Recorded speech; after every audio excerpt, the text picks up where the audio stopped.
Advice you can give to people, to young kids that are living through a shitty situation of any sort, a tough life. Find a thing you like. Try to find a thing that you really enjoy. Try to find a thing that you're passionate about. Like an activity. Yes. For me, early on, it was drawing. It was illustrations. It was comic books. I wanted to be a comic book illustrator. And then it went from comic book drawing and illustrations to martial arts. So, but it was just another thing that I was very, very passionate about.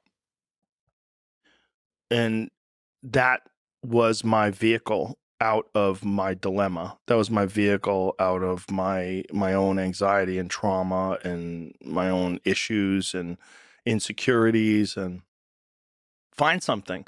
Find a thing that you genuinely enjoy, because getting good at things you genuinely enjoy is extremely beneficial for young people, because it lets you know that, like, everybody thinks they're a loser. Every young person thinks they're a loser. At least a young person in the situation I was at. Like, I didn't know I wasn't a loser until I started winning, until I started doing martial arts. Martial arts taught me that, like, I could get better at stuff, that I wasn't really a loser. I just was someone who was, like, in a fucked up situation. But you could channel all that energy that you have as a young person into something and get better at it. And then all of a sudden people admired me. I was like, this is crazy. So I went from being someone who was incredibly insecure and basically a failure to someone who was really successful at this one thing that was very dangerous, that other people were scared of. And that gave me immense confidence and also a real understanding of the direct correlation between hard work and success. And kind of understanding that you're not a loser. Right. That there is a diamond in the rough. Yeah, and also an understanding that you can't listen to people. Because even my parents didn't want me to do martial arts. They didn't want me to fight. They didn't want me to do stand-up. There's, like, you have to understand, like, who you are, and then in the face of other people's either criticism or, lack of faith in your ability to succeed, you push through, and there's great benefit in that. And then you realize that you can kind of apply that to other things in life. You can apply that to critics. You can apply that to social media commentators.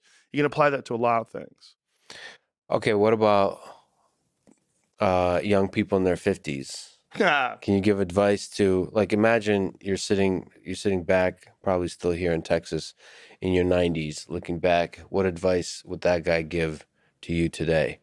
Or, like, people that have done some shit in their 50s, you've gone through a hell of a life. There's potentially some incentive to settle down. You got a great family to relax. But maybe there's some incentive to still do epic shit. Still be David Goggins running in the middle of the desert, screaming shit into a camera. If you're David Goggins, you have to be David Goggins. I don't think there's a path for that guy that exists at this stage of his life other than that. Do you think he'll be 70 and still screaming? Yes. Okay. 100%. 100%. If David and I are alive, we're both 70. He's gonna call me up and say, "Stay hard, motherfucker." Yeah. Guaranteed. So lean into whatever the fuck you are at this point. Well, if you're enjoying it, but if you're not enjoying it, rethink your life. Try to figure out why you're not enjoying it. You still think it's possible to shift things in your 50s? Yeah. If you're alive, you can get better. No matter what. Yeah, no matter what. If you're alive, you can shift things. I mean, if you're 90 years old and, you have a month to live, you can apologize for the things you think you did wrong and maybe sort of reconcile and shape relationships that you have with the people that are around you better so that they feel differently about you after you're gone. Yeah, I always love people in their 70s who are like getting back into dating or something like that. Yeah. I was watching a video about a woman who's in her 60s who just started powerlifting. Nice. Yeah. And same with jiu-jitsu. You see people get into jiu-jitsu. Mm-hmm. Like a white belt that's like 70. Yeah. Yeah. There's a lot of, if you're alive, you can get better at stuff.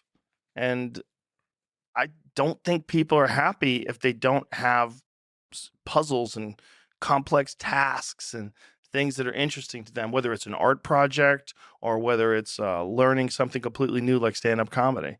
Like doing things that are difficult it's as much of a nourishment of the mind as food is a nourishment of the body. I think you need things that are puzzling to you, where you have to find your own human potential in the difficulty of the task and work your way through things. At least for me. For me, I mean, I can only speak for me because I'm the only life that I've ever lived that I'm aware of. And in my life, that has been 100% constant.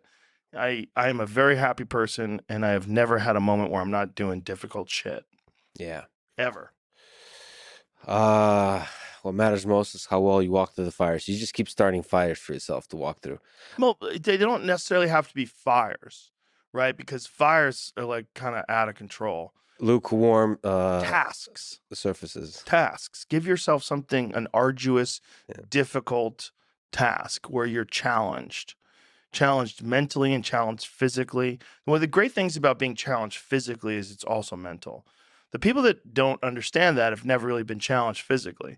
People that think that physical challenges are just physical. It's just brute grunt work. It's not. It's emotional intelligence. It's understanding your desire to quit and conquering your inner bitch. All that stuff it's mental. It's playing out inside your head.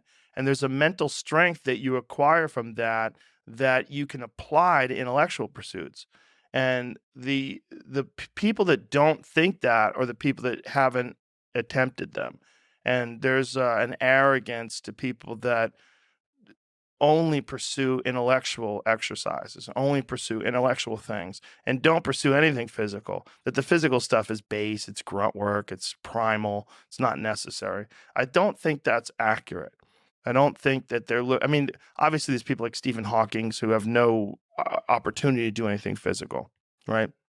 His physical dilemma is was keeping his heart beating. But for most people, I think you can really benefit from physical struggle, and you benefit from it in a mental way. And I think that is overlooked. That's unfortunately overlooked by academics and intellectuals who they make excuses for why they're fat and lazy or scrawny. Well, they don't need to be. It's not even about the fat or all of that. It's like literally there's something about the physical challenge that's really good for you, especially if you're academic, especially if you do intellectual type stuff. There's this great roboticist at MIT, Russ Tedrake. He runs barefoot to and from MIT every day. I love it. Like 7 to 10 miles each way. Barefoot. Well, he studies legged locomotion, legged robots. So for him, it's also interesting how the human body moves. He sees the beauty in all movement. What do his feet look like? Calloused, destroyed, right? No, just calloused. They're nice. They form a nice. No, it's not like I gave him a foot massage, but I mean they look. And I don't have a foot fetish, so I don't. I'm not able to correctly evaluate another man's feet. I apologize for this, but they don't look fucked up. Does he run on concrete? Yeah, he runs all surfaces, and he does everything completely barefoot. The running part at work. So one of the things he has to do is fit into society, which means he has to change clothes and appear normal. Right. So does he wear like zero shoes? Those no, he's not barefoot type shoes. No, because that's like very hippie, wokey type of thing. No, like he doesn't. He's barefoot when he's running, and then he wears like normal looking stuff, like dress shoes. How did he work his way up to running barefoot? So he was significantly overweight, and his advisor, this other famous person at MIT who was a roboticist, took his own life, and that made him. That made Russ face his own mortality. I think. I mean, you start to ask big questions about your well-being, like, holy shit, this ride can end at any moment.